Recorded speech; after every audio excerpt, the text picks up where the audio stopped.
நல்ல கூட தியானத்தில் எடுக்கப்பட்ட காரியம் நியாயாதிபதிகள் புஸ்தகம் 19ஆம் அதிகாரத்தில் அங்கே வந்து கிழவன் சொல்லுவார் ஒருத்தர், உனக்கு சமாதானம் உன் குறைகள் எல்லாம் என்மேல் இருக்கட்டும் அப்படின்னு சொல்வதை நாம் பார்க்கிறோம்.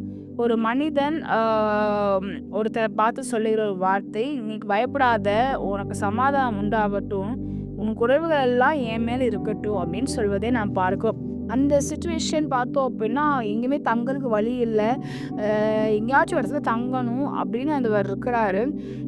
தங்கணும்னு சொல்லி இருக்கும்போது ஒருத்தர் வந்து, நீங்கள் வெளியே தங்க வேண்டாம், நீ வா வீட்டுக்குள்ள வந்து நீ தங்கலான்னு சொல்லி ஒருத்தர் கூப்பிடும்போது ஒரு மனசில் ஒரு தைரியம் வந்துருச்சு. ஒரு பதட்டம் இல்லை, அதுக்கு ஒரு பதட்டம் இருந்துச்சு. எங்கே தங்க போகிறோன்னு தெரியலையே, கூட மறுமணி ஆட்டுகளாக வச்சுருக்கிறோம், எங்கே தங்க போகிறோன்னு தெரியல, நம்ம கூட ஆடு மாடு கழுதைகள் இருக்குது, எங்கே வைக்க போகிறோன்னு தெரியல அப்படின்னு சொல்லி ஒரு பதட்டம் இருந்தது.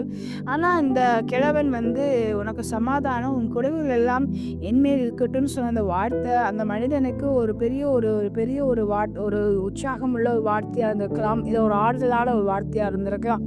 அநேக வேளையில் நம்மளோட கவலைகளை நம்ம மனிதனுக்கிட்ட நம்ம சொல்லும்போது, மனிதர்கள் பயப்படாத, ஒன்றும் இல்லை, ஏசப்பை பார்த்துக்குவாங்க அப்படின்னு சொல்லும்போது இருக்கட்டும், நம்மளோட கண்ணீரை அவர்கள் துடைத்து நம்மளோட அவங்க வார்த்தையினால் ஆறுதல் படுத்தும் போதாக இருக்கட்டும், அது பெரிய ஒரு சமாதானத்தை கொடுப்பதை நாம் பார்க்கிறோம். ஆனால் அந்த சமாதானம் கொஞ்ச நேரம் மாத்திரம்தான்.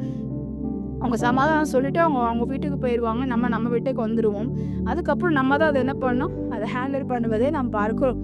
இன்னைக்கு ஆண்டவர் அழகாய் வசனம் சொல்லப்படுகிறது, சமாதானத்தை நான் உங்களுக்கு என்ன பண்ணிட்டு போறேன், உங்களுக்கு நான் வைத்து விட்டு போறேன்னு சொன்ன ஆவியானவர் இன்னைக்கு ஆண்டவர் நம்மளுக்கு சமாதானத்தை வைத்து விட்டு போயிருக்கிறார்.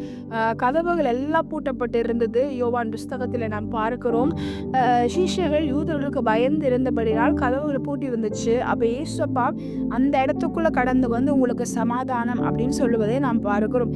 இன்னைக்கு ஆண்டவருடைய பிள்ளையா இருக்கிற நம்மளை பார்த்து ஆண்டவர் இன்னைக்கு சொல்லுற, உனக்கு சமாதானம் உன் குறைவு எல்லாம் என் மேல் இருக்கட்டும் ஆமென்னு சொல்லுவோமா? இந்த வார்த்தை ஒரு கிழவன் ஒரு மனிதன்கிட்ட சொல்லுகிற ஒரு வார்த்தை. இன்னைக்கு ஆண்டவர் நம்ம கிட்ட சொல்றாரு, நீ கவலைப்படாத, நீ பயப்படாத, நீ எதை குறித்து நீ என்ன பண்ணாத, கவலைப்படாத, சமாதானமா நீ இரு, நான் உன் குறை என்ன பண்றேன், நான் நிறைவாக்குறேன் அப்படின்னு சொல்லுவதை நான் பார்க்கிறோம். கர்த்தர் தாமே உங்களை ஆசீர்வதித்து உங்களை வழி நடத்துவாராக.